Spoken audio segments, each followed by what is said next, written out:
Welcome back to another episode of Sports Avenue. I'm your host, Jimmy Simonis, and this is the 41st episode. I just want to say thank you to everyone who's been tuning in to all these episodes. It's been a blast to have you guys listen to them and enjoy them. But that's beside the point. Today, I have a special guest. He played football at the University of Texas. He coached at UTSA. He's now a high school coach. I would like to welcome Justin Aldridge. Justin, how you doing, man? I'm doing well, Jimmy. How are you? I'm doing good. Thank you for joining. I'm excited to hear what you got to say, man. Absolutely, man. I'm excited to be on here with you. So let's start off. You played at the University of Texas, so kind of talk about that experience playing for a perennial powerhouse Division I football program. Yeah, so I played high school. I mean, I was an athlete my entire life. Played baseball in high school, played football. Really an undersized guy. I was one of those ones. I wasn't really great at anything. And I tell people all the time, I kind of had the problem that I like to describe as big heart, little brain. Mm-hmm. And so I was too dumb to know any better. And I wish I could say that I was this highly touted recruit and people were beating down the wall to get me. I got a scholarship and everything went great from there. But unfortunately, that's not how it worked out. I was actually part of the secondary that I was a part of going into my senior year. We were rated as the number one secondary in the state. And the University of Texas, which was my dream school, was there scouting all four of us. And that day when they were there recruiting us, I actually dislocated my shoulder. And so I lost any interest that I had from them.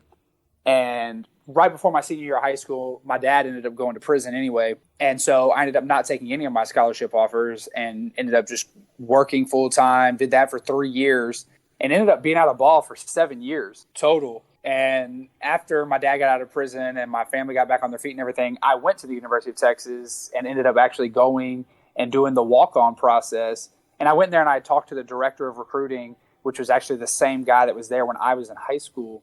And somehow, I have no idea, because like I said, I mean, I was a good athlete. I'm not going to lie, but I wasn't like some blue chip recruiter or anything like that. And somehow he remembered me.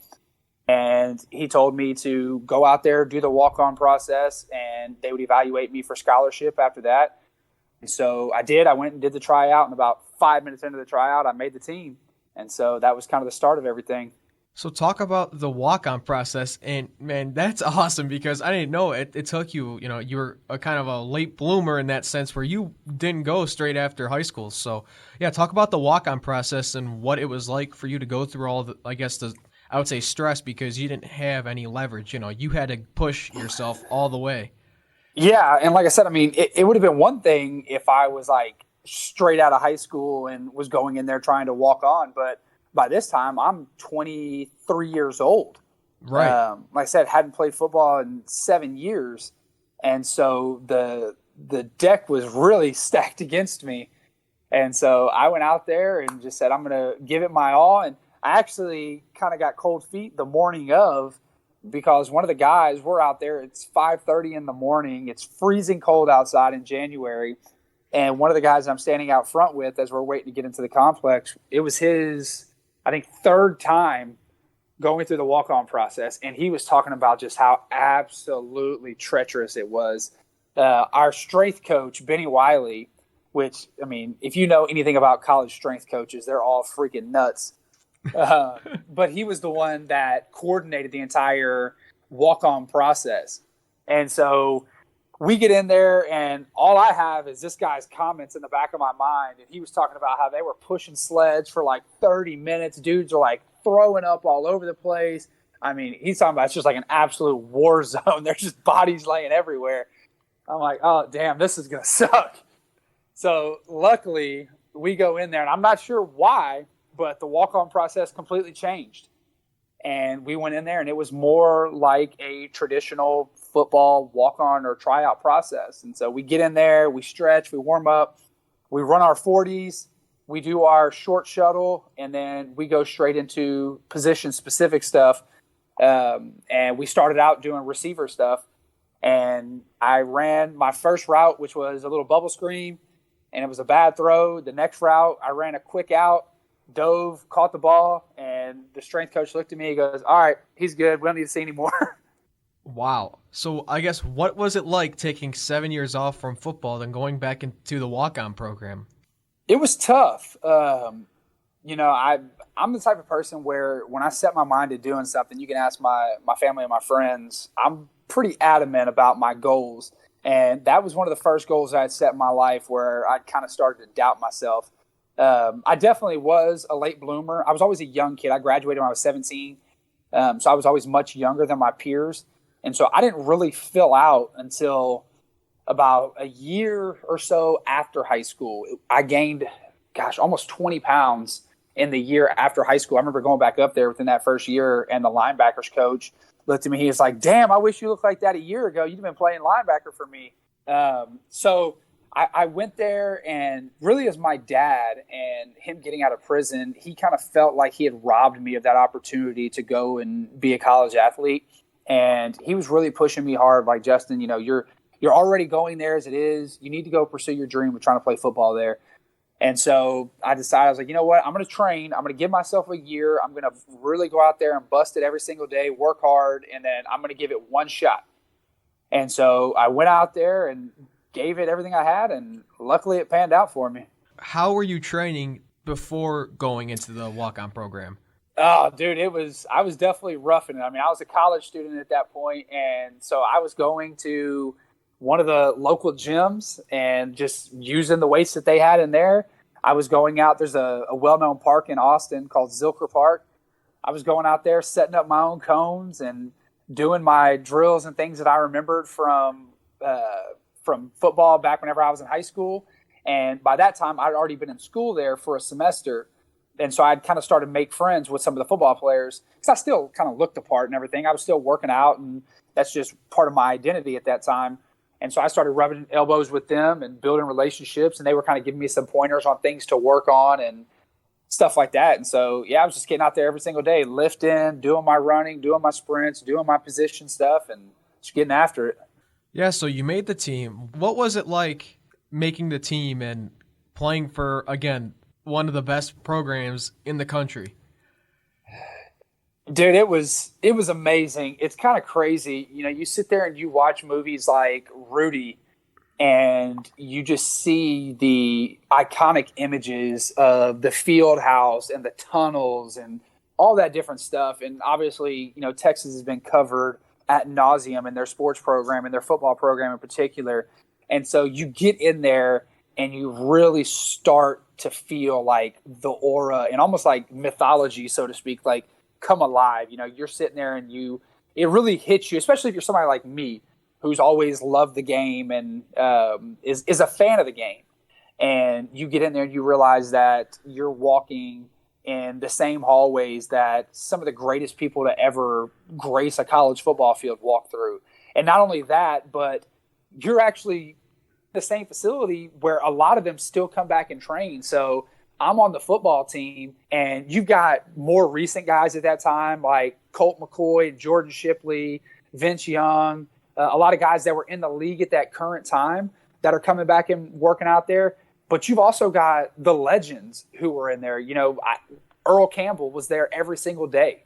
I'm in there working out, and Earl Campbell is 2 treadmills over from me, sitting there walking, doing his rehab. And so it's just one of those things where it's like you almost have to pinch yourself every single day because you walk in there and you're just surrounded by, like I said, just legends of the game. So who was your favorite player growing up? Oh, gosh. Man, I'd have to – it was one of those things when I was young, I wasn't overly knowledgeable of the players. I just loved the team. And then once I started getting up older, because I really didn't start playing football until I was in high school. I'd played a little bit when I was younger, but didn't really get into the game until I was in high school. And so by that time, that's whenever Vince was there. And so I loved Vince. I enjoyed Cedric Benson when he was there, but probably my favorite of all of them was watching Ricky Williams play whenever he was with the Longhorns. Good choice. Those are all 3 good players. I was kind of waiting for you to say Earl Campbell. I love Earl, but I mean, obviously I wasn't alive to be able to watch him play, but getting to know the man as I was there, I definitely have a lot of respect and adoration for him as a human being. Oh, for sure. Because I remember when I watch on YouTube like NFL like documentaries and stuff like that. And when you watch like Earl Campbell videos with him just mowing over the entire defense, it's crazy, man. Oh my God, they definitely played a different brand of football back then. Oh yeah, for sure. And he's one of the ones I've always been curious, like, to ask him, like, hey, knowing what you know now and what your reality is now, would you have played the game any differently? I don't think he would have, but definitely when you see him in his physical condition now, I mean, it's just heartbreaking to sit there and to see this guy and everything he gave to the game and see what his current reality and physical condition is. Mm-hmm. Yeah, for sure. So you played wide receiver in college? I was. So who was your quarterback at that time? That was during the David Ash and Case McCoy years. Oh, so what was it like practicing with like Colt McCoy and guys that were going to be going into the NFL? Oh man, it was crazy. I remember going in there and Case and I had a decent relationship. But I'm in the weight room one day in there just getting an extra lift in, and I walk over to the leg press. We had a couple leg press machines in there, and there's somebody down on one of the presses. He's got his hood up over his head and everything. And he stands up, and I was about to say, hey, can I work in with you? And he turns around, and it's Colt. And I was like, oh, damn. All right, I'm just going to go over to this machine.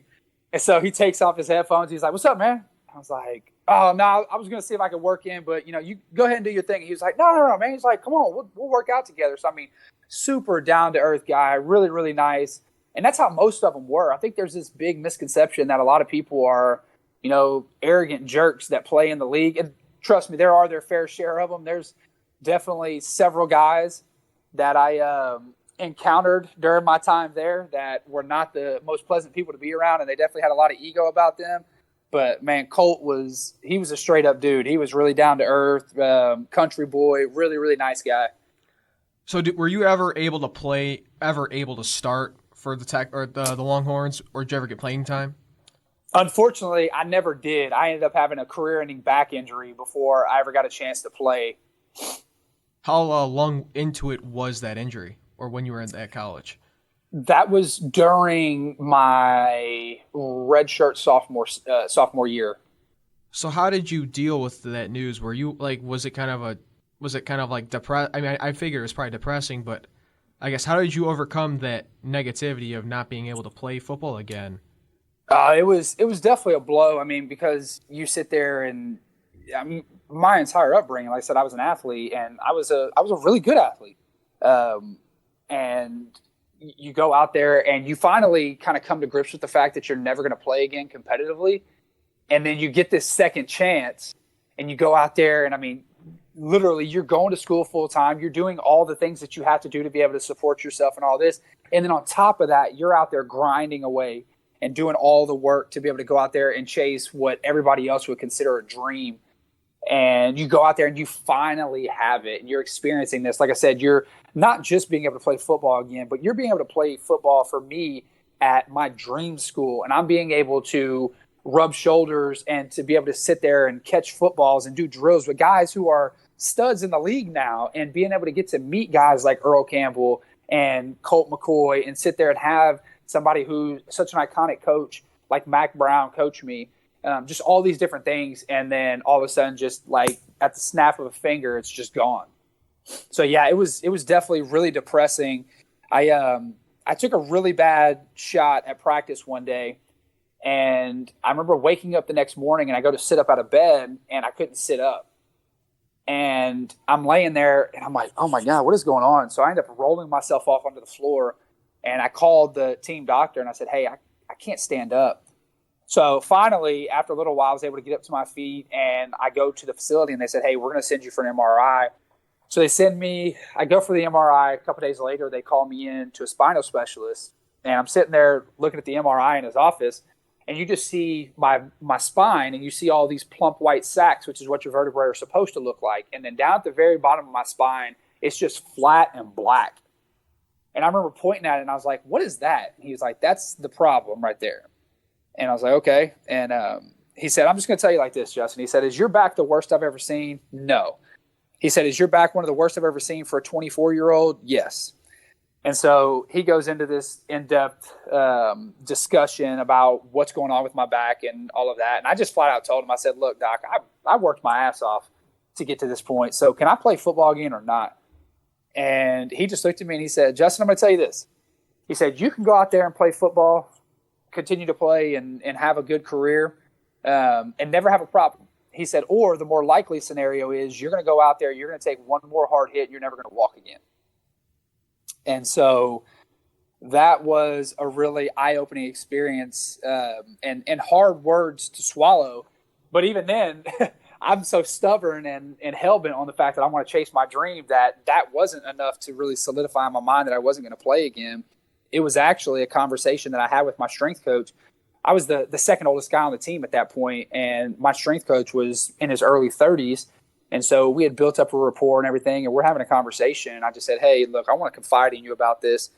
And so I'm sitting there talking, kind of pouring my heart out and expecting him to kind of be like, oh, yeah, no, I get it. But he just looks at me and he goes, Justin, let me ask you a question. I said, yes, sir. And he said, do you want to get married? I said, yes, sir, I do. I'm actually getting married next year. And he said, do you want to have kids? I said, I do. And he's like, do you want to be able to get down on the floor and play with your kids and wrestle with your kids and have fun with them? And I said, absolutely. He said, then why the hell would you ever consider playing football again? And that was all I needed to hear. Wow. That's got a little chills. Like, when you first heard that, what was that? Is that when it kind of clicked for you when your coach told you that? It was like, okay, you know, my time's done here. I did what I was supposed to do. Yeah, because, you know, everybody, what you realize whenever you get in there is you realize that, you know, big time college athletics, it's a business. And so from the medical perspective and everything like that, unless you're just an absolute world beater who's got NFL written all over you, they're going to do everything they can to try to protect the brand and kind of cover their own butts. And so there wasn't anybody that was like clamoring for me to be able to play football anymore. And for him to just be that straight up, that real, that honest with me, really kind of just cut straight to the facts. And I was like, well, you know, because his career was cut short due to injuries as well. And so coming from him, I knew that he was giving me the advice that I needed to hear. So now you know that you're not going to play football, or you're never going to hit the football field again. So what's the next step for you? Because you say you end up coaching. So did you graduate from Texas then go into coaching, or how did you end up coaching at UTSA? Yeah, so like I said, that was during what was my junior year, redshirt sophomore football season. And so I had another year of school, and my degree is in sport management, which is essentially a business degree where they take the curriculum and they kind of curtail it specifically for sports. And so my goal was to go to work in the front office of a sports organization. And I ended up sitting in a class one day, and the athletic director from UTSA is in there doing a presentation for us. And so I stayed after and went up and introduced myself, started a conversation with her. And I said, hey, I've got to do an internship next semester. I would love to be able to come down there and do one with y'all if that's the possibility. And she said, here, take my card, send me an email. I would love to be able to set something up. And so I went down there my last semester, and I interned down there 3 days a week. And again, I just started building connections and meeting the right people. And by the time I got down there, I kind of started to get the coaching bug. And I went over there and I met with the football coaches, and I ended up meeting this awesome coach named Perry Eliano, who was the safeties coach and special teams coordinator. And I just told him, I said, hey, I don't know like what it takes to get into being a college football coach, but I would love to be able to find out more. And so he invites me in, we sit down, we talk, and he said, you know, Justin, I can see the passion that you have and the drive that you have. And he told me, he said, I can see a lot of myself in you.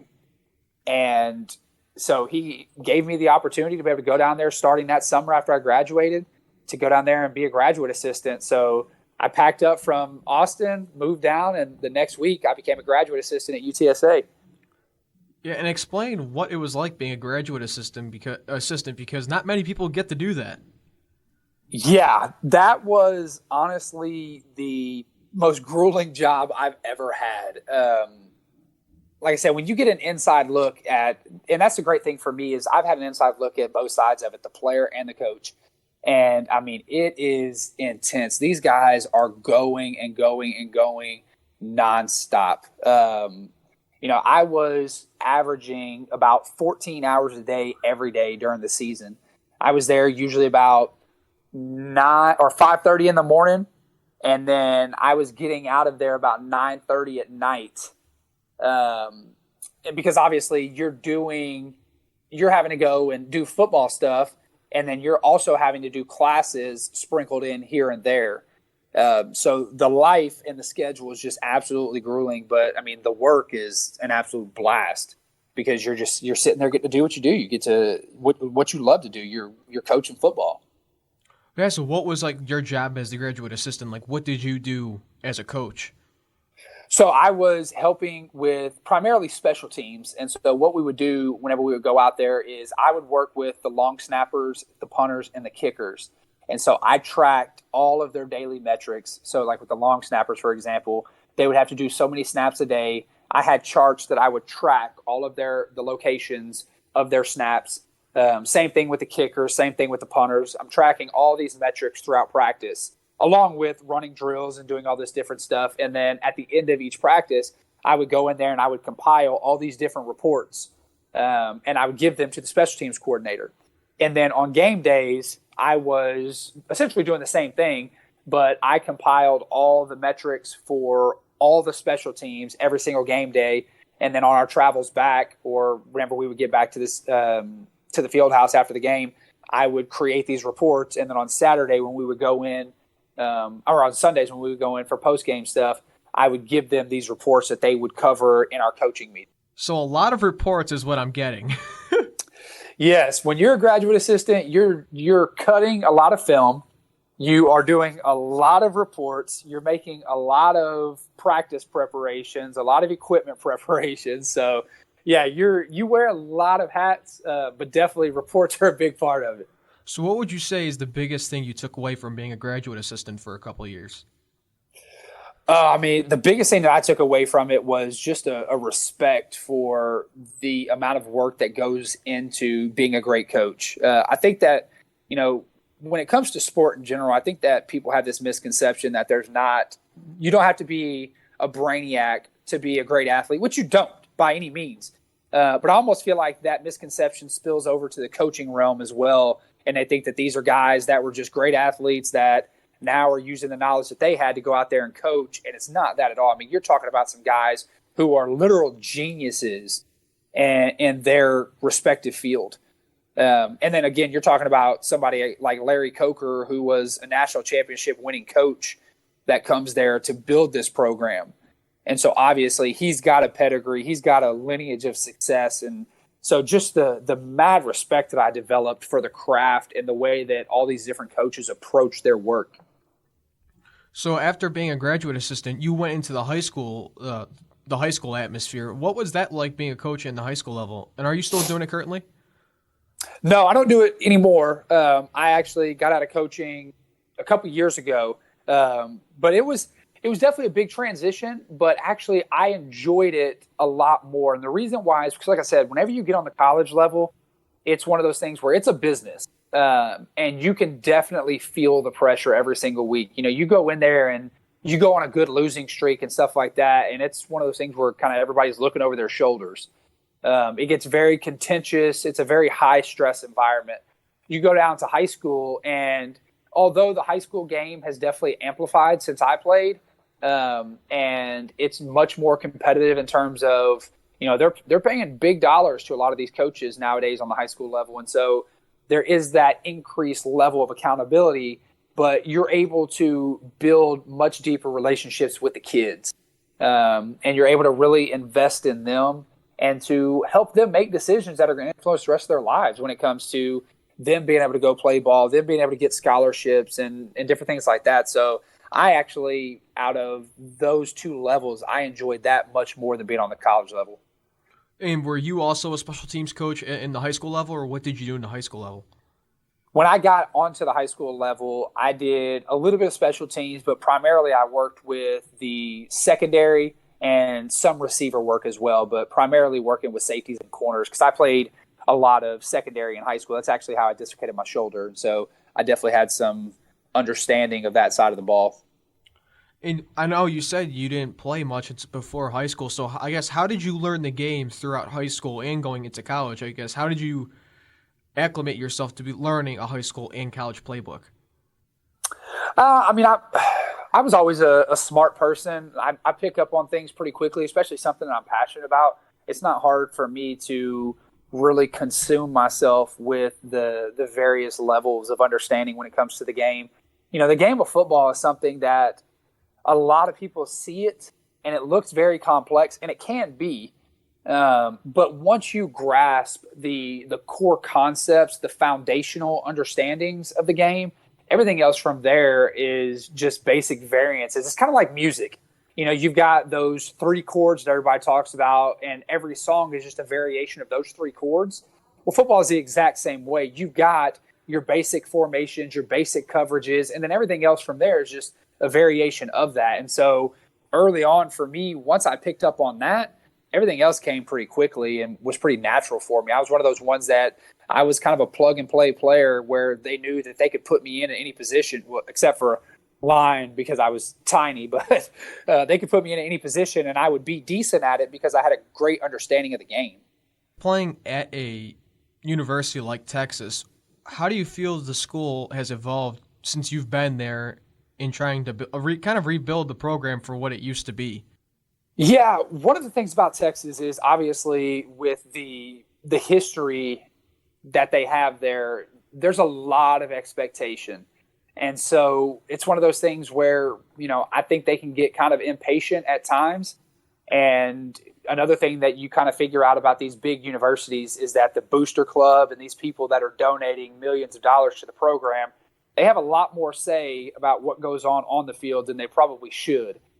I'm not saying that Charlie Strong was the guy for the job, but I'm a firm believer that with any coach, they deserve 4 years so that they can get a true recruiting class through. And so I think they've done some really great things. I think with Herman in there now, he's definitely showing some progress and kind of rebuilding the program. But I feel like the biggest thing for Texas was that they lost that identity that they had through the 90s and early 2000s, where they always had a bigger back who was an athletic guy, more of a power running team with just stout defenses. They followed the model and the lead of the rest of the Big 12 and kind of went with this all-out air attack and no defense at all. And I feel like they're trying to get back to who they were, but definitely still making some sacrifices. I think they're on the right track, but they still got some work to do.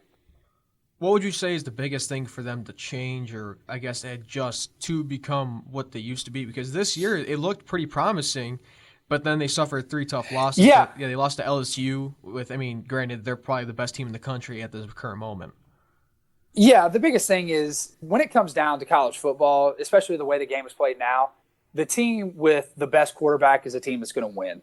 At the end of the day, the guy who can pull out the most rabbits out of his hat, because you see it. You got your Kyler Murrays, you got your Baker Mayfields, you got the guys from Ohio State. Aside from Alabama, where the quarterback is essentially just a wheel in the machine, everybody else is just relying on finding that next great quarterback. That's just kind of the evolution of the game on that level. And so as much as I think Sam Ehlinger is a good player, I don't think that he's the guy that's going to take them to the national championship. I think that once this defense matures a little bit more, these younger guys in the secondary really start to become seasoned veterans, that things will start to really click for them, and they'll make a run deep and hopefully get into the playoffs and be able to get a shot at the national championship. Have there been any other teams that have kind of caught your eye this year? You look at the Ohio States and what they're doing with Burrows at quarterback, but I definitely think LSU is that team to watch, man. They're exciting. They finally got a quarterback in there that can do something. Going through all those years with Les at the helm and just that boring style of football that he was playing. And it's so crazy to me whenever you go back and you look at the team when they had Odell and Jarvis. Yes. And you're just like, oh my God. I remember whenever both of them got drafted, I was like, who are these guys? I've never even heard of them. But it was just because they're being wasted with no quarterback talent. And so now that they've got that diverse talent, I definitely think they're going to be a force to be reckoned with whenever it comes playoff time. Again, with having your coaching experience, what's the biggest thing you've learned, I guess, as a coach, like when you watch this? Like when you watch football, I guess, how do you interpret it? Like, are you more of in a coaching mindset, or are you kind of just trying to watch it as in your enjoyment? Oh, yeah. Well, it's kind of funny. I don't watch much football anymore. Whenever I got done playing ball, it was kind of a big emotional toll for me. And so I wanted to distance myself from the game a little bit. But yeah, when I watch it, I definitely go into it much more with a coach's eye. I tell people all the time, I get so frustrated by fans. And it's because, there's a level of ignorance, and I don't say ignorance in a bad way, just a level of lack of knowledge when it comes to the fans. Like I said, whenever you don't know the game, it looks very complex. And so you're sitting there watching the game with one set of eyes, and I'm watching it through a completely different set of eyes. And so wondering why the quarterback's throwing the ball away or why the defense is doing this or that. And I'm trying to explain it for the first couple of years. And then after a while, I'm just like, all right, to hell with this. They're never going to understand what I'm saying. So, yeah, I definitely have much more of a coach's eye whenever I'm watching it. And when you were playing, what's the mindset like when you're a player, then trying to transition that into a coaching mindset? What was that like for you? For me, like I said, I was always kind of a heady player. I had a great understanding of not only my responsibility, but the responsibility of everybody around me. And so whenever you're sitting there, once that understanding of the game clicks to you, everything slows down. And rather than just seeing a fast-paced, jumbled mess, you almost see like a well-orchestrated drawing or something. You see things playing out, and you can anticipate, and if I do this, this person's going to do this. This is how they're going to react. And so everything just starts coming together and starts meshing and starts playing out the way that you kind of expect it to. And so your mind completely changes. Whereas when you're younger and you're playing, you're out there just playing what we used to call see ball, get ball, especially on the defensive side. It's like, hey, there's the football. Let me go get the football. Whereas on the other side, you're sitting there and you're reading it. It's like a puzzle. It's like, okay, this guy's doing this. The quarterback's looking here. So what do I need to anticipate and do? So when you were growing up and what you see now, is there a change in like the youth football leagues in Texas? Granted, I know Texas is at heart football state. So with like all the concussions and all those like health problems that the NFL is trying to deal with, have you seen any effect with that in like the younger programs? Oh, absolutely. I definitely see the numbers being impacted. And not only just the fact that less kids are playing, but I also see a lot of parents who wisely, I believe, are making their children wait. With the increase in concussions, you're also seeing an expansion of 7-on-7 programs and kids going out there. They're learning the foundations of the game. They're learning like route combinations. They're learning coverages. And now, granted, while 7-on-7 does limit the ability of linemen to be able to go out there and get work, it is increasing the ability for your skill players to go out there and, like I said, learn the foundations of the game, get some experience, and do all those different things. So I think they're doing a great job coming up with alternative ways for kids to learn football without having to go out there and take the impact, because no 7 or 8 year old kid, again, I'm not a doctor, but no 6, 7, 8, 9-year-old kid needs to be out there banging their head against somebody else. If you go and you look at the anatomical structure and where kids are in their development, their necks just aren't strong enough to be able to sustain that repetitive impact. And so people ask me all the time, they're like, if you have a son, which I do, will you ever let your son play football? And I was one of those ones, like I said, just the way that I played the game and the way that I was built, I was one of those people. I got hurt a lot. And so I always tell people, I'm not going to tell my son he can't play the game, but I'm going to be honest with him about what the game is like. But I won't let my son play youth football. I'll let him do 7-on-7. I'll let him do those things, but I'll definitely make him wait to do physical football until he's old enough and physically mature enough to be able to sustain some of the bodily impacts. So I guess what age would you allow? Because I've seen like the age of like 12 or I think 14 around there. Yeah, to me, it's more going based on the eye test more than anything else. Kids develop differently. If he develops like me, he's a tiny kid. He's like in the 1 percentile of his weight right now. So for him, he may never get to play the game. I may never sign off on that. But no, it's just going based on the eye test and just kind of saying, hey, you know what? You look like you're understanding the game foundationally, and physically you look like you're ready to me. If that day doesn't come until he's in high school, then he'll wait till he's in school. If he ends up filling out and developing and growing into a mature body earlier than that, then I'll let him play earlier than that. But I'm not gonna set a date and say, hey, you know, when you turn 12, you play. I'm gonna say when Dad is comfortable with the fact that you're not gonna go out there and get the hell beat out of you and put the miles on the tires like I did, then that's whenever we'll look at it and consider it. So did you start playing football when you were 7, 8 years old? So I started playing my first year when I was in 6th grade. And like I said, I was a tiny kid. And at that level, it's just you find the one athletic kid, put him in the backfield, and give him the ball every play. Right. So I was playing tight end at that time, and I hated it. I only ended up playing a couple games that season and ended up quitting because I didn't enjoy the game. And then I played in 7th and 8th grade in middle school. Again, still extremely undersized and didn't really enjoy the game very much until I got into high school. And that was when my passion kind of started to take over, because I was a great baseball player most of my life too. And prior to that, it was all about baseball. And then I got to high school and started to fill out a little bit more and kind of started finding my own style of play and just developed a love for it. So I'm going to ask you one more question. So through all your trials and tribulations, what was the biggest thing you learned from coaching and playing football? Like, what's the biggest thing you took away as a person that football brought you? I would say that, you know, the biggest thing for me is that when you really invest in yourself, when you invest in your personal growth, your personal development, you can do a lot more than what you put your mind to. Like I said, I had no business playing football at the University of Texas, at least if you looked at me on paper. Good athlete, not a great athlete. I was able to accomplish a lot of things in my athletic career in general that I probably had no business accomplishing. But it was just because I believed in myself. I believed in my ability to be able to go out there, and I approached my work that way. I took it and viewed it as a job.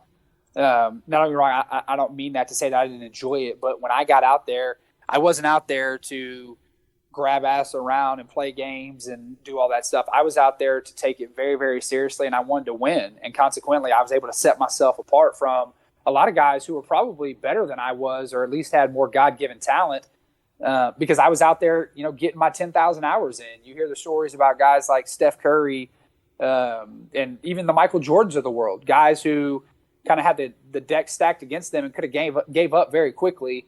But they went out there and they were just relentless and refused to accept the label that everybody else was giving them. And that's kind of what my story was. I could have just believed what everybody else told me and said, you know, you're too small, you're not great enough, you're not going to be in the small percentage of kids that go and play. Or I could just go out there and prove them wrong. And that's what I decided to do. So, Justin, that's going to conclude this episode. But I do want you to, before you go, I do want to ask you, like, what are you doing now with your career, or what are you doing, like, with yourself? So I'm actually a success coach. I work with people a lot in this personal development space, really helping them to hone in on and get clarity about what their biggest goals and aspirations are in their life, and walking them through the psychological and emotional factors that prevent people from going after their goals and their dreams. You know, we live in this society where people always want to tell you you're supposed to travel a certain route. You're supposed to do the safe things. You're supposed to go out and get a job and work 40 years doing something that you might kind of like a little bit and save up and retire and just ride off into the sunset. And I realized a long time ago that life sounded pretty damn miserable to me. So I walked away from coaching in high school and went out and became an entrepreneur. And now I help people that whether it's in their businesses and their relationships and their health and their finances, whatever it is, I help them go out, really start dreaming again and hone in on those dreams, create a plan around those dreams, and then go out and take action on those dreams to make them reality. That's awesome, because I do agree with you that, like, people, I guess, do kind of set themselves up to think that the life that a lot of people do go after is not what I think life should be limited to, because there is more to life than just that job. Absolutely. And that's why one of my favorite quotes is by Les Brown, and he says, "The richest place on earth is the graveyard," because people take their dreams and their talents and their ability to be able to create amazing things in this world to the grave with them because they don't have the courage to step into them. That's awesome, Justin. I want to say, thank you because we do need more people that are willing to take that step out of their comfort zone, and I just want to say thank you for doing that. Absolutely. So that's going to conclude the 41st episode of Sports Avenue. Justin, also, I just want to say, you can plug in all social media or how they can contact you right now. Yeah, so the best place to find me is on Instagram and on Facebook. It's at Uncommon Justin Aldridge on both of those. And you can go to my website. It's www.justinaldridge.me. You can go check out my blog, check out my mission page, and all that good stuff. Yeah, thank you, Justin, again for joining. It's been awesome to hear your story, and I just want to say thank you again for being able to talk about it. Absolutely, Jimmy. I appreciate you having me on. Yeah, so that's going to conclude the 41st episode of Sports Avenue. If you like what you heard, I'll put all the social media in the description below so you can follow. Stay in contact with what's going on with Sports Avenue. Everyone, thank you for listening. Talk to you soon. See you soon. Have a great week. And don't forget, the road for sports starts here.